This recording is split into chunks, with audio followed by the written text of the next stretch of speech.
You didn't lose because you were careless. You lost because you were precise, because you calculated, because you did exactly what a rational, experienced, disciplined person is supposed to do. And the world rewarded that discipline with a loss you're still carrying. That's not an accident. That's a mechanism.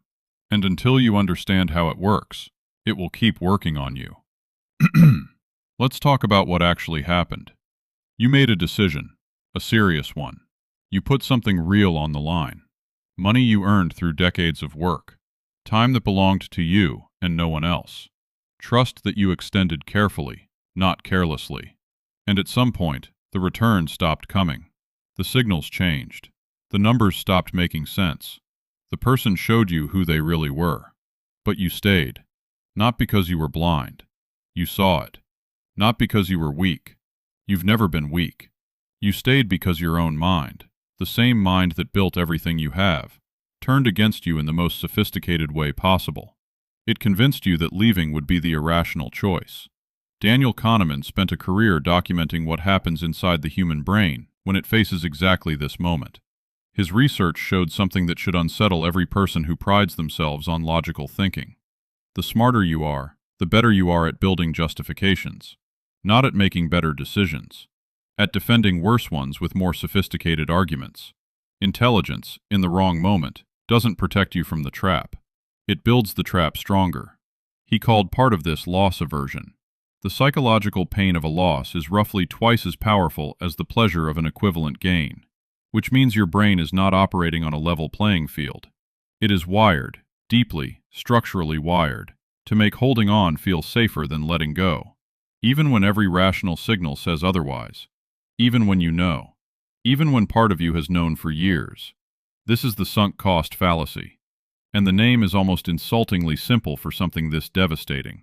Here is what it actually is. It is the moment a person begins making future decisions based on past investments rather than future value. It is the moment the question stops being, "What is this worth going forward?" and becomes, "But look at everything I've already given." It is the moment your history becomes your prison. And here is what makes it uniquely cruel for someone who has lived and worked and built the way you have. The more you have genuinely invested, the more powerful the trap. This isn't a mistake made by people who acted rashly. This is the tax levied specifically on people who committed fully, on people who gave real things, real years, real capital, real loyalty, to something they believed in. Seneca saw this same pattern in ancient Rome. He watched men of considerable wisdom and standing pour their resources into failing ventures, into alliances that had long since become liabilities, into beliefs they had publicly defended for too long to abandon privately. And he wrote about it with the kind of cold clarity that 2,000 years has not softened. He said that we suffer more in imagination than in reality. But he also understood the specific suffering of the person who knows the truth and cannot act on it. Because acting on it means admitting that a portion of your life, a real, irretrievable portion, was spent on something that did not deserve it. That admission does not feel like wisdom. It feels like erasure. So you don't make it. You find another reason to stay, another quarter to wait through, another conversation to have, another chance to give, and the position deepens, and the cost of leaving grows, and the trap becomes more perfectly sealed with every passing month. This is not a character flaw. This is architecture. This is how the mechanism was built, and it was built this way for everyone.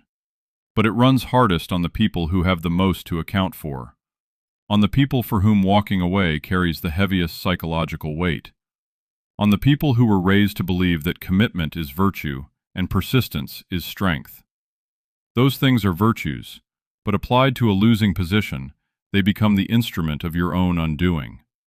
There is a specific kind of exhaustion that comes from this. You felt it. It isn't the tiredness of overwork. It's the tiredness of holding a position you no longer believe in, while maintaining the appearance of conviction.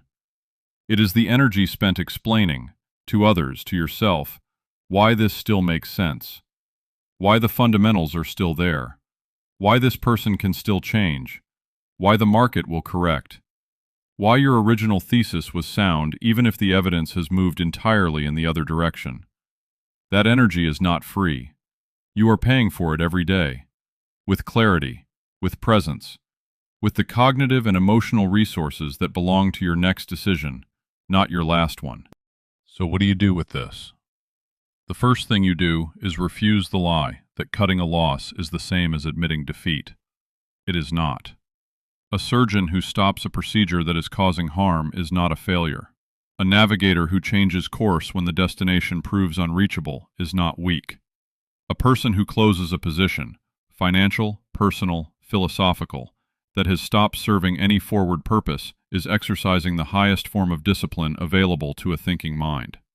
The economists have a principle they call the irrelevance of sunk costs. In pure rational decision theory, what you have already spent should carry exactly zero weight in what you choose to do next. The past expenditure is gone. It cannot be recovered. It is neither an asset nor a liability in the decision in front of you right now. The only question that carries any mathematical validity is this one. Going forward, from this moment, does staying serve you better than leaving? Strip away the history. Strip away the identity you've attached to the position. Strip away what other people know about what you've invested. Strip away your own pride. And ask only that question. The answer, for many of the positions people hold far too long, is immediate and obvious the moment the history is removed from the equation. That's how you know how much work the history has been doing. Not the value of the position, the weight of the past. Letting go of something real is not painless. Anyone who tells you otherwise has never lost anything that mattered. The pain is legitimate. The grief is real. You gave something genuine, and it did not return what it should have. That deserves to be acknowledged with the seriousness it carries. But here is the distinction that changes everything. There is the pain of letting go, which is acute, which is finite, which belongs entirely to the past. And there is the pain of holding on, which is chronic, which compounds, which steals from every future day you have. One of these pains ends. The other one doesn't, not until you end it. The Stoics had a practice they called negative visualization, the deliberate, clear-eyed confrontation with loss as a means of reducing its power over your choices. Not pessimism, not despair. Clarity, the willingness to look at what something actually is, stripped of what you need it to be, and make your decision from that honest ground. That practice is available to you right now. Not tomorrow, not after one more quarter, not after one more conversation. Right now you can look at whatever position you have been holding past its honest expiration and ask the only question that matters going forward. You can separate what you have paid from what this is worth. You can make the decision that your intelligence has been preventing you from making, not because you lacked information, but because you had too much history. The market does not care what you paid. The person does not owe you a return on your investment of loyalty.